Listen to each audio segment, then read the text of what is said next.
Okay, Assalamualaikum dan salam sejahtera. Selepas saya kongsi tip nombor 1 dan 2.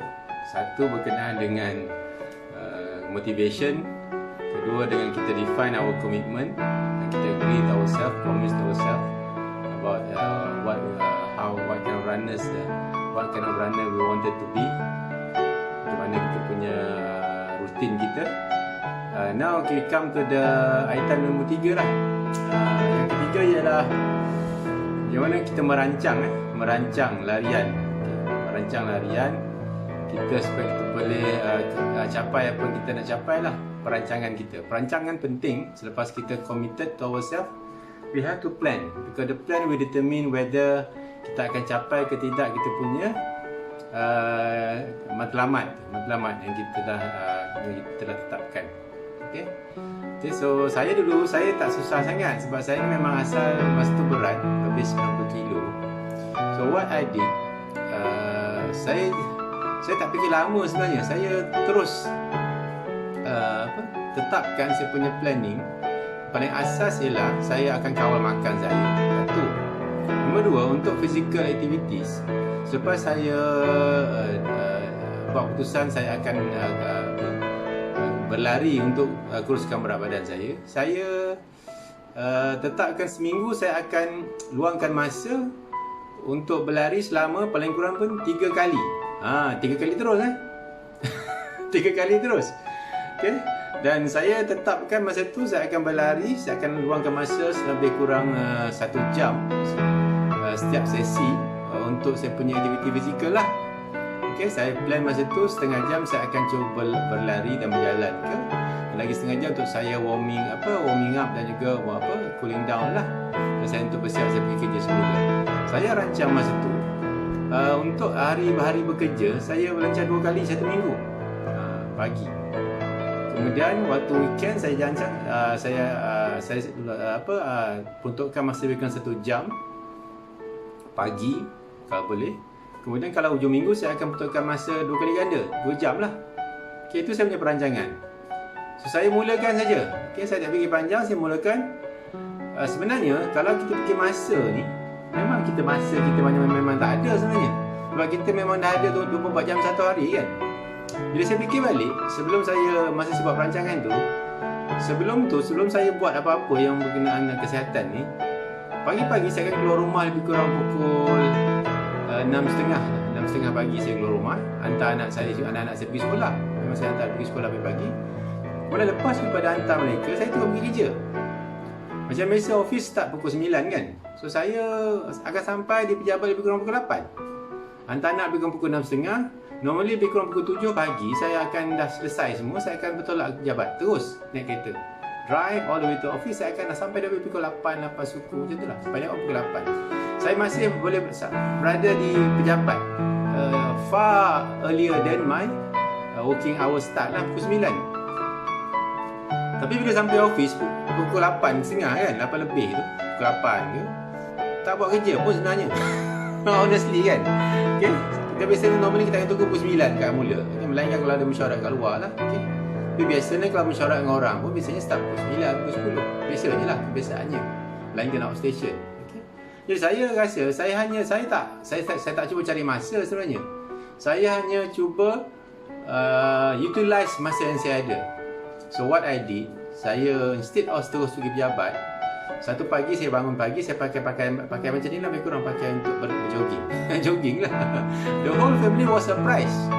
Jadi my wife tanya, tak kerja ke ini? Even my kids ask me, ayah tak kerja ke ini? Dan I told them, tak, ayah kerja. Ayah nak pergi jogging. They were surprised. Terkejut diorang. Okay. Anyway, and then I hantar pergi sekolah. What I did, bila working hours, working days in the week, saya akan hantar anak saya pergi sekolah dulu. Lepas tu, pukul 7 saya akan mula saya punya aktiviti lah. Saya akan allocatekan masa tu, saya plan, saya akan berlari dan berjalan lebih kurang setengah jam. Okay, next setengah jam paling kurang pun. Lepas tu saya akan balik bersiap untuk bekerja lah. That's how I started. Sebab saya rasa kalau kita nak cari masa, tak jumpa. Masa kita sama je. Tapi kebanyakan kisahnya, kita tak gunakan masa tu sebaiknya pun. Okay, kita sibuk kerja tapi hakikatnya kita tak gunakan pun. Masa tu saya buat plan. Kalau saya tak boleh nak buat pagi, dari pagi ke saya akan buat petang. Petang. Saya akan mesti akan saya kekal saya memang akan buat seminggu 2 kali paling kurang. Kalau tak boleh pagi, boleh-bolehnya saya akan buat pagi. Tapi kadang-kadang saya kerja kan kena keluar awal outstation. Okay. So ataupun kena jumpa orang awal, kena keluar KL awal, kena keluar pagi. So terpaksa awal. So saya akan buat petang. Okay. Kalau tak boleh petang, saya akan buat malam. Okay. Kerana saya dah berjanji kan saya kena buat. Okay. So saya berlalutan. Bila hujung minggu senang lah kan. Hujung minggu saya double the time lah. Okay. And it happens for a few months. Okay. And surprisingly, bila saya jaga saya punya makan, kawal pemakanan saya dari segi jumlah, sehingga saya buat aktiviti ni, berat saya turun cepat. Okay. Very very fast. It took me daripada saya 98 kilo ke 60 masa tu 66-67 kilo, lebih kurang 14 bulan. Okay, tapi permulaan je daripada 90 to 80 kilos tu very fast, few months je. Very few months. Daripada I started in somewhere in May 2015. Okay, somewhere April May 2015. By end of the year, so not by end of the year, by somewhere in August September, saya dah sampai 80 kilo. Okay, almost 20 kilos in just few months. Okay, memang saya kurang makan masa tu. Saya pagi saya tak makan yang lemak dah. Saya akan makan Nestum je. Okay, pagi. Okay, seminggu sekali saya makan nasi lemak. Okay, memang saya kurangkan makan gula. Okay. Saya punya lunch memang macam biasa. Saya kurangkan benda yang berminyak. Saya lebihkan sayur, buah-buahan, fiber lah, dan protein. Okay. And then petang memang break time saya tak makan dah. Memang saya tak makan terus. Break. So and then my dinner, I told my wife saya akan kurang makan dinner untuk makan malam. Saya akan makan awal. Okay, sebelum maghrib. Okay, sebelum maghrib. Lepas tu saya pergi, kalau malam lepas dinner saya akan pergi surau. Lepas balik surau daripada maghrib saya stay sampai isyak. Okay, kemudian balik tak makan dah. Kalau saya lapar sangat pun saya akan makan benda yang buah, cereal, just to untuk kata lepaskan rasa je lah kan. Tapi taklah makan untuk kenyang apa pun, sebab kena ikut juga. Okay. So this is how I started. Okay. This is how saya merancang. Perancangan penting. Perancangan tu akan tentukan apa kita nak buat, dan juga adakah bila kita laksanakan perancangan kita, adakah kita akan capai apa kita nak capai.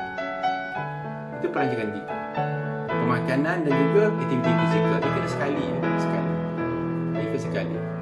So saya mulalah rancang, saya laksanakan. Okey, rancangan saya buat weekdays saya akan dua kali, weekend sekali. So 3 kali seminggu je.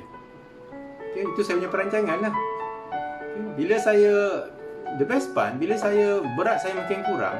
Okay, mula-mula saya berlari tu memang saya tak masa tu dekat dataran nilai kan. Satu pusingan dataran nilai tu lebih kurang 400 meter. Masa tu saya tak ada jam semua. Okay, saya hanya fikir setiap kali sesi kat situ saya akan paling kurang saya akan berlari sebanyak 5 pusingan sekurang-kurangnya. Berlari dan jalan. Mula berlari dan jalan 5 pusingan. Okay, 5 pusingan. Kemudian saya increase bila berat saya makin kurang. Okay, berat makin kurang, dia akan naturally saya akan lebih banyak berlari daripada berjalan. Kalau sebelum tu separuh jalan, separuh berlari, tapi bila berat saya makin kurang, badan saya makin ringan. Kemudian saya dapat lebihkan berlari daripada berjalan, dan saya dah slowly saya boleh tambahkan pusingan sebab kita makin pantas kan, makin cepat. So lepas tu saya daripada 5 pusingan tu 400 meter kali 5 tu saya dapat increase dalam masa 3-4 minggu tu.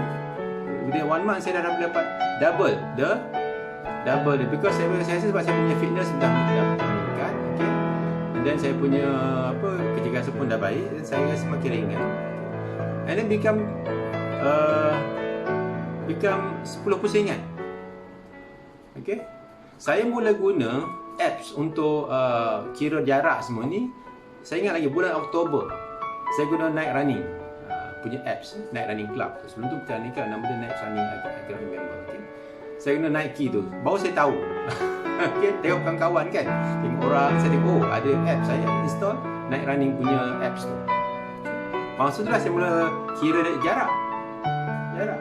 Okay? Masa tu tak kira pace. Masa tu saya hanya fikir saya akan keluarkan peluh. Tapi memang perasaan dia memang seronok kan. Because bila kita dah berlari kan, jogging kan, keluar peluh. Lepas keluar peluh rasa memang very releasing, very comforting, very seronok, very sentang. Bila kita makin ringan, kita punya berat kita makin turun, kita rasa makin selesa. Memang dapatlah rasa kesan dia. Okay? Mula saya berlari di sekitar tu, dataran nilai lah. Okay. So perancangan saya lah. Okay. Lepas tu saya mula berlari kawasan rumah pula. Kawasan rumah. Okay, because dah guna apps kan, dah guna app dalam smartphone. Okay, so itulah saya punya tip nombor 3, perancangan. Perancangan kita penting sebab kita rancang, tapi kita jangan tak boleh terlampau dia kena balance antara being ambitious dengan realistic. Jangan kita nak to go to the extreme level. Bukan apa, boleh jadi bagus, tapi kemungkinan kita tak boleh nak sustain that momentum tu, bahaya. Okay? Saya punya cara selalu saya ni, I want to embrace the process. I want to experience the process, embrace step by step. Saya tak suka continuous improvement, saya suka continual improvement. Ni kalau continuous improvement ni takkan terus naik, tapi kalau continual ni sampai satu tahap settle down, naik. Mesti I had the time to embrace the process and enjoy that accomplishment. Okay, saya cepat, saya punya perancangan saya tu lah. Lama-lama saya makin laju berlari, saya lebih banyak berlari daripada berjalan. Okay. Barulah saya rasa saya ni betul, saya running lah. Running. Okay, itu saya punya tip nombor 3, segi perancangan. Okay. Again, perancangan aktiviti fizikal dan juga pemakanan. So itu saya punya perancangan lah. Kemudian perancangan ni kita boleh ubah suai lah. Kalau kita rasa dah too comfortable kan, and same time we rasa kita boleh play around lagi penyertaan masa, kita boleh ubah lah, review for us to achieve better result. Kita kena review lah. Mungkin sebelum tu mungkin rasa susah, bila kita dah buat kita rasa tak susah sangat, so kita rasa kita up sikit dia punya level, okay, difficulty so that dia punya masa dia kita peruntukkan. Okay, so lebih kurang macam tu lah. Okay, perancangan lepas satu, motivasi kita, kemudian 2, define our commitment, okay, set the goals. Nombor 3 ni kita kena merancang kita punya larian kita. Okay, kita nak merancang, kita kena mula dah rancang, kita execute our plan. Okay, execute our plan. Sebab kalau kita tak buat apa-apa, kita rancang, kita ada motivasi, ada komitmen, tak merancang, tak buat apa-apa, tak ke mana pun. Tak ke mana pun. Okay, so itulah saya punya perkongsian yang ketiga, dan saya harap bermanfaat lah. Okay, ingat tu jaga makan. Jaga makan. Nasihat ni jaga makan dan juga fizikal. Lepas tu lepas ni saya akan share pula lah. Lepas tu how saya improve lah saya punya larian. Saya start belajar teknik lari semua. Okay, macam mana saya they call it efficient running kan. Maknanya kita dah berumur ni kena be mindful juga. Kita kena tahu teknik-teknik, okay, supaya kita tak elakkan kecederaan lah. Okay. Bila dah cedera ni susah, nanti kita rasa sakit, nanti bila kita nak buat kita rasa macam mentally rasa macam troublesome for us to move on lah. Okay. So itulah saya punya tip nombor 3 tentang berlari untuk sihat. Okay, bagaimana saya kekal berlari untuk sihat ialah perancangan kita untuk berlari dan juga bagaimana kita laksanakan perancangan kita. Okay, practical and realistic. Okay, balance between ambitious. Okay, supaya kita tak too much, because nanti kita tak boleh sustain. With that, thank you very much for listening and watching this video. Saya harap saya boleh kongsi lagi lah, insyaAllah pada masa, tentang tip nombor 4. Okay, tip nombor 4. Terima kasih. Assalamualaikum warahmatullahi wabarakatuh. Dan semoga kita terus amalkan cara hidup sihat. Okay, keep it up. Okay, no excuses, less excuses. Just do it. Okay, more action needed to stay healthy.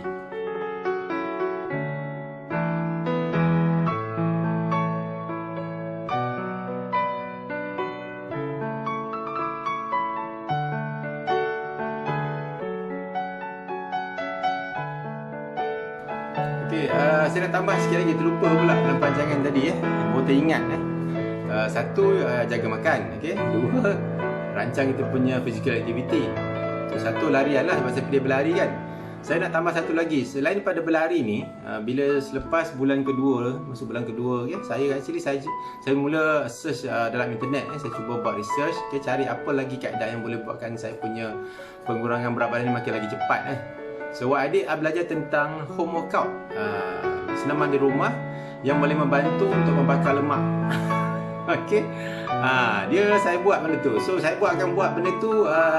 Bila saya dah nampak tu, saya cuba saya buat a few workout yang saya buat di rumah. Masa tu saya memang dah ada exercise mat, saya boleh lama dah tak guna je, simpan lah.